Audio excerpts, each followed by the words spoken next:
सुनी तो निशाना उनका नेशनल कॉन्फ्रेंस ही रहता था, लेकिन उनके बोलने का अंदाज़ ऐसा होता था कि बाहर निकल के, हालांकि हमारी मुखालफत ही होती थी वहाँ पे, हम तब भी उनकी तकरीरों की तारीफ़ करते थे। आज अच्छी बात है, उन्होंने नेशनल कॉन्फ्रेंस में शामिल होने का फ़ैसला लिया है अपने साथियों के साथ, और अब हम उम्मीद करते हैं कि जिस अंदाज़ में वो नेशनल कॉन्फ्रेंस के बारे में बोला करते थे, उसी अंदाज़ में वो बाकियों के बारे में बोलेंगे। आप बताइए किस हवाले से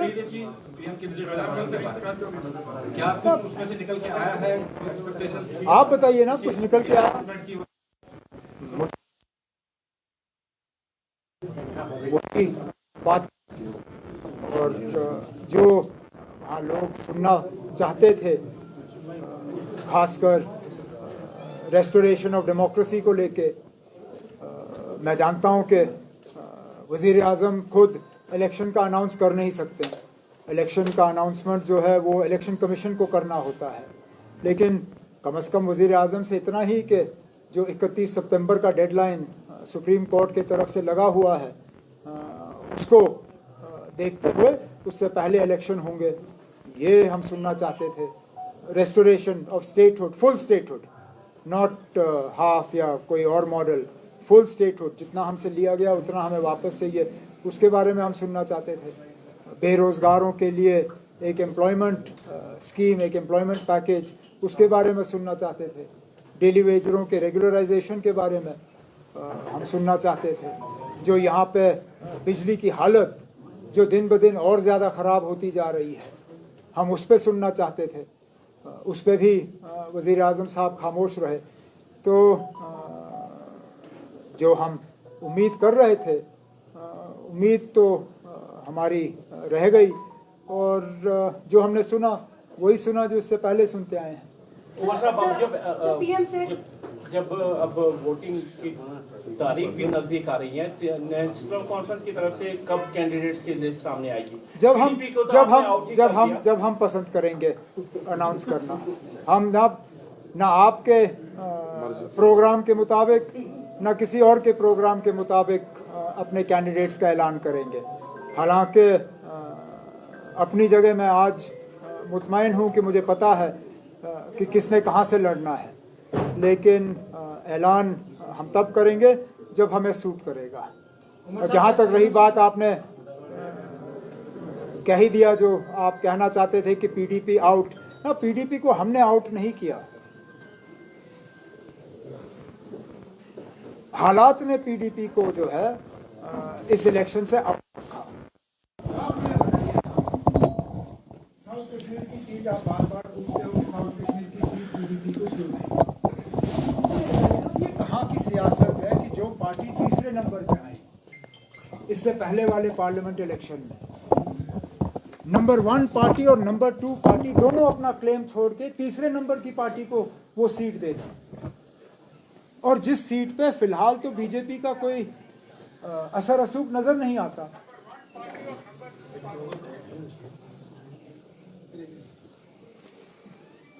बाकी जहां तक कोalition की बात है, कोalition को चलाना या कोalition के मतलब माहौल को सही रखना, ये हर तंजीम की जिम्मेदारी बनती है। मुझे ये बताइए ना, उनकी सीटों पे आपको बड़ी परेशानी होती है, लेकिन जब वो अपनी तकरीरों में या अपने ट्वीट्स पे या सोशल मीडिया पे नेशनल कॉन्फ्रेंस को बार बार निशाना बनाते हैं, उस वक्त आप लोग उनसे नहीं पूछते हो कि ये कहाँ की कोalition धर्मा है। अब मिसाल देते देते मैं थक जाऊंगा, लेकिन मिसालों की कमी नहीं है। पिछले लगातार 2 साल से जब भी उनके रेजिंग डे के फंक्शन हुए, तो तकरीरों में बीजेपी से ज़्यादा नेशनल कॉन्फ्रेंस को निशाना बनाया गया। रिकॉर्ड्स आप सबके सामने हैं। वहाँ पे जो गाने गाए गए, जुल्म का अलबैन हटाओ, कलंदवाद को वोट डालो, वो क्या हम भूल जाएंगे? क्या मेरे वर्कर ये भूल जाएंगे? अब पाकिस्तान का इलेक्शन है, पाकिस्तान के इलेक्शन में क्या हुआ क्या नहीं हुआ, उसमें भी नेशनल कॉन्फ्रेंस को लताड़ा जाता है ट्विटर के जरिए कि पाकिस्तान में जो हुआ उससे जम्मू कश्मीर के लोग जो हैं वो 87 को याद करते हैं। अब ये कहाँ की कोalition धर्मा? अब पता नहीं किस वो नशे में आके गुलाम नबी आज़ाद साहब ने फारूक अब्दुल्ला को निशाना बनाया, उसमें भी पीडीपी वाले घुस जाते हैं। जुमा उनको हफ्ता नहीं हुआ है सियासत में आए हुए, वो भी गुलाम नबी आज़ाद साहब के साथ मिलके फिर फारूक अब्दुल्ला साहब को नेशनल कॉन्फ्रेंस को ट्विटर के जरिए निशाना बनाते हैं पीडीपी के प्लेटफॉर्म से। और फिर आप कहते हो कि कोalition कहाँ है? अब कोalition को मेंटेन रखना ये अकेले नेशनल कॉन्फ्रेंस की जिम्मेदारी नहीं है, ये उन लोगों की भी जिम्मेदारी है जिन्होंने एक आदत बनाई हुई है, जो आदत से मजबूर हैं नेशनल कॉन्फ्रेंस को निशाना बनाते बनाते। जब तक वो अपनी हरकतों से बाज नहीं आते, वो हमसे कोई ज्यादा उम्मीद रख नहीं सकते।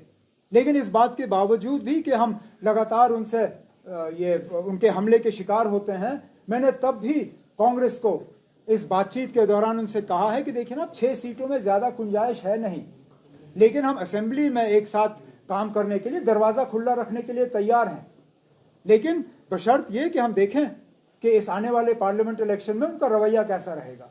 इतना ही। टारगेट पे बात हो रही है। So yesterday PM Modi said that the previous political parties here, they've used people in the name of Article 370. So what do you have to say about it? कहाँ यूज्ड पीपल? आर्टिकल 370 यहाँ के लोगों की एक emotional attachment थी उसके साथ। यहाँ तक कि जिन लोगों ने 5 अगस्त 2019 को 370 के हटने पर जश्न मनाया, आज वो लोग भी मातम मना रहे हैं। मैं तो नहीं भूला किस तरह लेह से खबरें आई, क्या मिठाइयां बांटी गई, किस तरह पटाखे वहां पे फोड़े गए। आज वही लोग कहते हैं ना कि हमें एक स्पेशल स्टेटस वापस दे दीजिए। आज जम्मू के लोग जो हैं वो परेशान हैं कि उनकी ज़मीनें खतरे पे हैं, उनके ठेके खतरे में हैं, उनकी नौकरियां खतरे में हैं।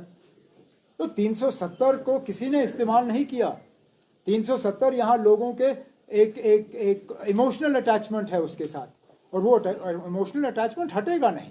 अगर 370 को किसी ने इस्तेमाल किया है, वो बीजेपी ने किया है। बीजेपी के लिए ये एक पॉलिटिकल फुटबॉल रहा है। इस फुटबॉल को वो बार बार जो है इस्तेमाल करते रहे। अगर ये एक पॉलिटिकल फुटबॉल नहीं होता तो मुझे बताइए ना, वजीर आजम साहब का क्या काम है फिल्मों की टिकटें बेचना? वजीर आजम खान साहब खुद आते हैं जम्मू में, बॉलीवुड की फिल्मों को जो है वो तारीफ करते हैं, और कौन सा फिल्म? जो 370 पे बना।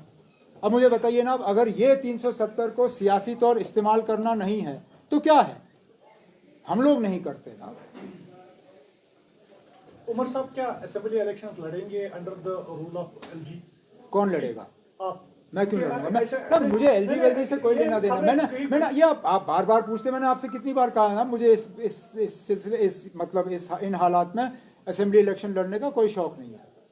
स्टेटहुड रेस्टोर करने के बाद लड़ेंगे या एलजी? वो मुझ पे छोड़िए। वो साहब, जो अभी सीटें बची हुई है, क्या उन पर कोई डिबेट चल रहा है पार्टी में? अगर कौन से बचे हुए हैं? जो जम्मू और लद्दाख की सीटें अभी जो बची हैं, 3 का तो क्लियर हो गया है, अभी जो 3 बची हुई है, क्या कांग्रेस के साथ अलायंस अभी होगा? कांग्रेस के साथ बातचीत हमने की हुई है। हमने लद्दाख मतलब उधमपुर और जम्मू की सीट पे उनसे कहा है कि वो अपना उम्मीदवार जो है वहाँ पे खड़ा करें।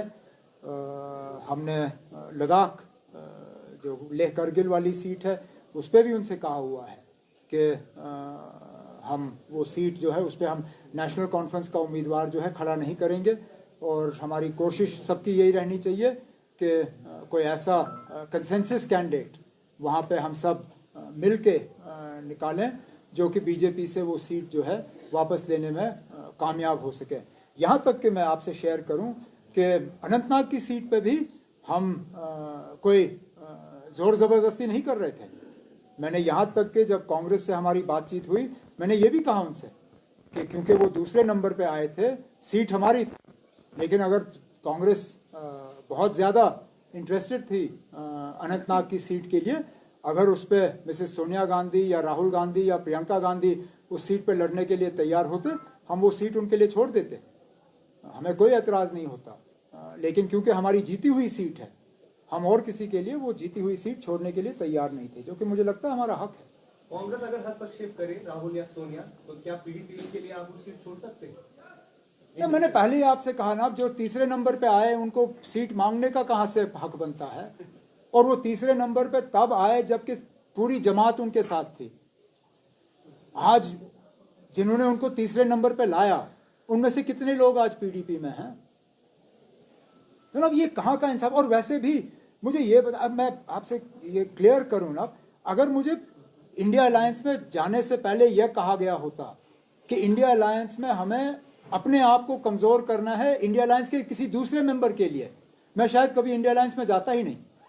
इंडिया अलायंस में जाने का हमारा एक ही मकसद था जो उसमें गए, कि हमारा मुकाबला बीजेपी और एनडीए के साथ है।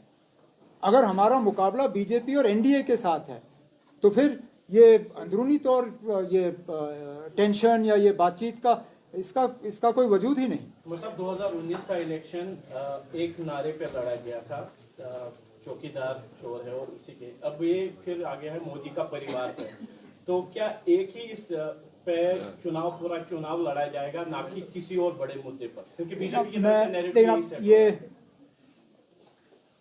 जो नारे आपने अभी यहाँ हमें उनके बारे में याद दिलाया, मैं कभी उनके हक में था नहीं और ना उनका हमें कोई फायदा हुआ है। उल्टा जब कभी हम इस तरह के नारे जो है इस्तेमाल करते हैं, तोड़ मरोड़ के नुकसान इस्तेमाल करने वाले का ही होता है। वोटर इन चीज़ों से मुतमईन नहीं होता। वोटर ये जानना चाहता है कि आज के जो हमारे मुश्किलात हैं उनका हल कैसे होगा, हमारी नौकरी कहाँ से आएगी, जो एग्रीकल्चरल सेक्टर में आज डिस्ट्रेस है उसको किस तरह दूर किया जाएगा, जो रूरल इकॉनमी जो है हमारी लगभग पूरी स्टैग्नेंट हो चुकी है, रूरल इकॉनमी को किस तरह दोबारा जिंदा किया जाएगा। इन चीज़ों पे जो है वोटर सुनना चाहता है, बजाय ये कि किसका परिवार है या नहीं है। और ऐसे जो है जो हम मतलब या तो हम सेल्फ गोल करते हैं या गोल के आगे से हम गोलकीपर को हटा के मोदी साहब से कहते हैं ना लाओ कर लो स्कोर। अब परिवार पे हमने खुल्लम खुल्ला उनको गोल दे दिया और उन्होंने मौके का इस्तेमाल किया और बड़े तरीके से किया, कहा कि मोदी उनका है जिनका कोई नहीं, और हमारे पास इसका जवाब ही नहीं है। तो मैं तो अपने वो मुझसे हालांकि सियासी तौर और उम्र के लिहाज से बहुत सीनियर हैं, लेकिन मुझे थोड़ा बहुत जो तजुर्बा है वो यही है कि हमें इस तरह की सियासत जो है वो छोड़ के हमें लोगों के मुद्दों की सियासत करनी चाहिए। ये चौकीदार, ये अदानी अंबानी, ये राफेल, ये परिवार, ये चलता नहीं है। अपोजिशन को कितना नुकसान होगा इस जो भी नैरेटिव बना है? क्योंकि वोट आने दीजिए, मैं अभी कैसे कह सकता हूँ। How can I tell you whether we will lose 1 seat or 3 seats or will gain 1 or 3? You will only know where we stand on the day the votes are counted and the seats are tallied. So let's see. खबरें तो ये भी हैं आप श्रीनगर से लड़ रहे हैं, इस बात में कितनी सच्चाई है? अगर कल मैंने उधमपुर से कागज भरे फिर क्या करोगे? देखिए आप, I don't know where I'm going. I don't even know if the party will field me in this election. The party is at this point in time engaged in discussion with our own colleagues to see the most suitable and most appropriate candidates for each seat. When we are ready to announce whoever it may be, he or she, we will put all the candidates in front of you, then you can decide for yourself whether it was right or wrong. Okay? Thank you. Thank